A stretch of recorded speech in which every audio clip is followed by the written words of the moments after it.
I bet almost every one of us in our lives thought about this very important question. How can I be a good leader? How can I be a good parent? How can I be a good teacher?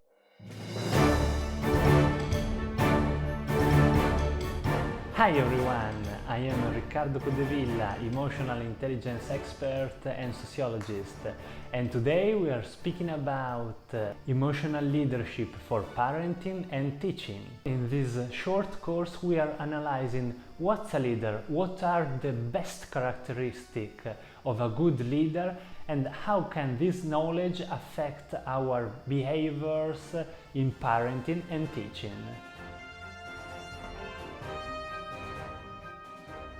Quoting the mythical founder of emotional intelligence, Daniel Goleman, a leader is someone who leads the others. Daniel Goleman shows us a very innovative approach to leadership, because leadership necessarily involves emotions.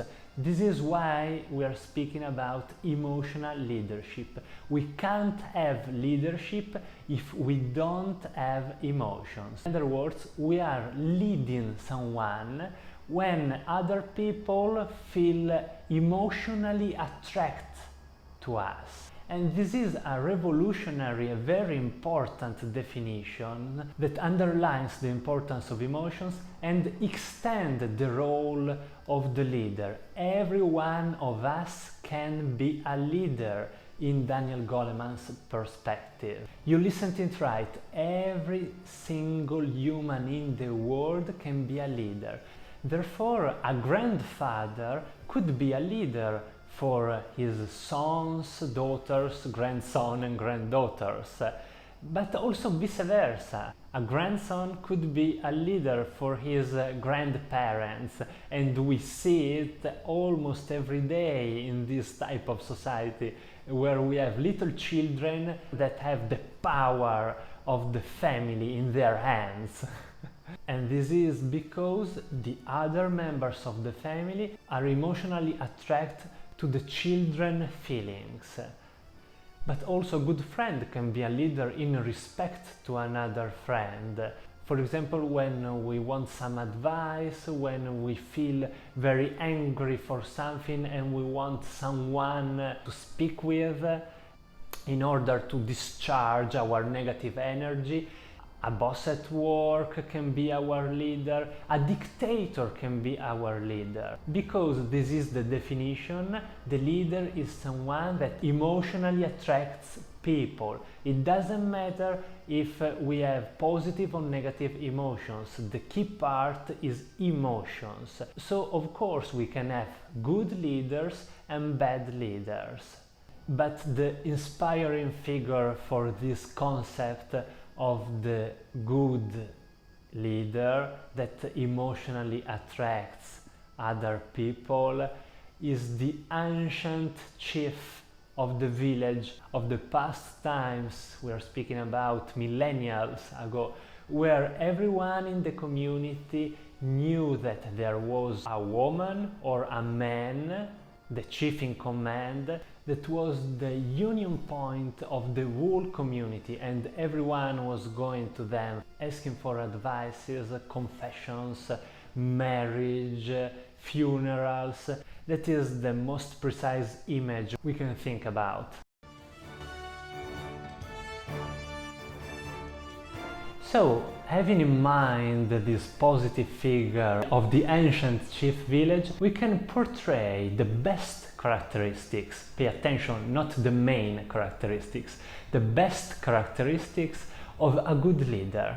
A good leader has to be someone who listens to the others, who is willing to spend his time listening to the others. And that's already the most part of the giving advice characteristic, because a lot of people don't understand that what other people want is being listened.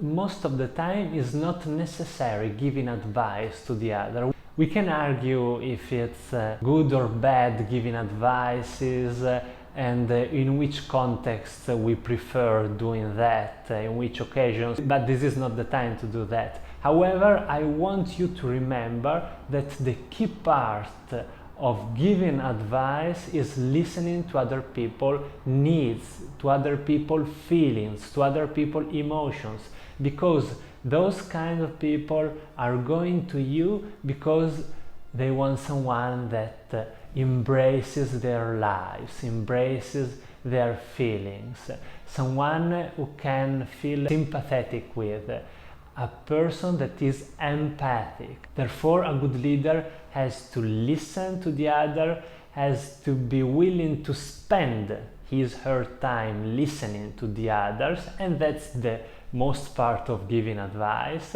and has to be empathic with other people.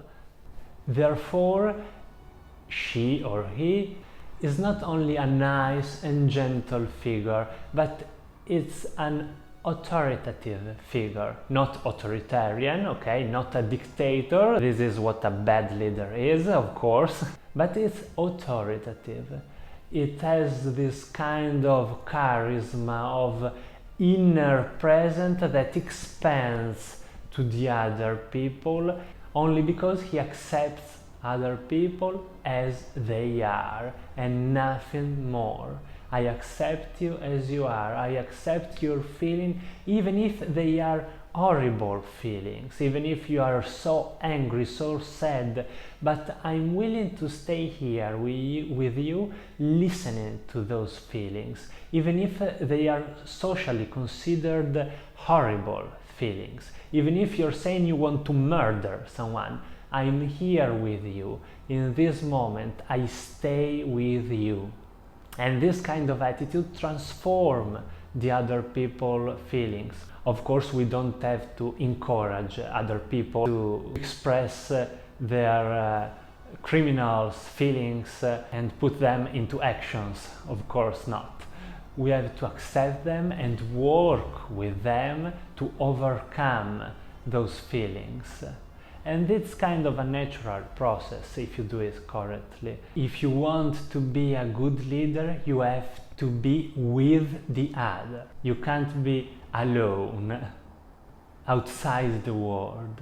You have to be inside the world. You have to be a sort of inspiration for other people. And inspiring people is the result of the capacity of listening them. If you listen to them with empathy, you automatically be an authoritative people that inspires the others, because they will see you as one of the family, as a person that really cares about their needs and feelings. You have to be inside the world, in the relation world. You have to use your emotional intelligence in all of its different areas: self-awareness, social awareness, self-management and social management that my students master in my courses, because using emotional intelligence and all its competencies is what makes you a good, and if you want also a great, leader, therefore a good parent and a good teacher. In family time, in school time, you live the relation, you are in the relation realm. If you don't know how to understand, how to recognize your son's, daughter's, students' emotions, but also parents and husband, wife, or whatever, colleagues, teachers' emotions, how you are gonna survive in this world? You are not gonna do it because it's very stressful and very complicated.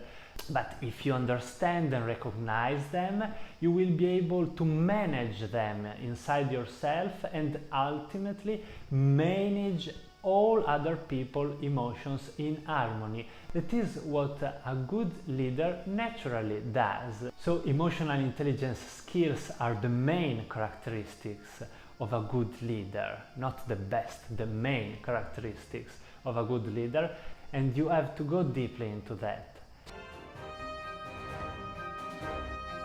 So now think about what kind of parent would you like to be? What kind of teacher would you like to be? For your daughters, your sons, your students? What kind of human being would you want to be? Thank you for listening to me. Hope this was inspirational for you, and hope to see you maybe in some of my courses. Bye bye.